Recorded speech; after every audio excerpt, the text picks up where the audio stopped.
হচ্ছে। তোমরা বলছো যে কুরুচিপূর্ণ কথা বলেছি, তাই তো?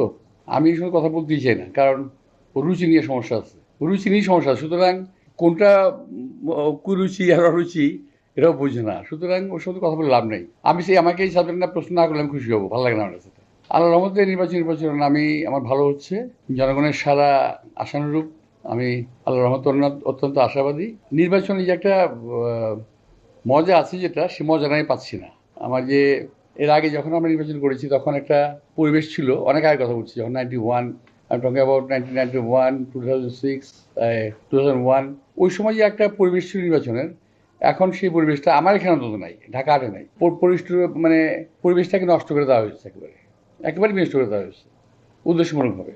আমি মনে করি যে ঘটনাগুলো ঘটতেছে এগুলো রেগুলার পত্র পত্রিকায়, সোশ্যাল মিডিয়ায়, প্রিন্ট মিডিয়ায় আসছে, কিন্তু আসার পরও নির্বাচন কমিশন কেন এই ব্যাপারে কোনো অ্যাকশন নিচ্ছে না,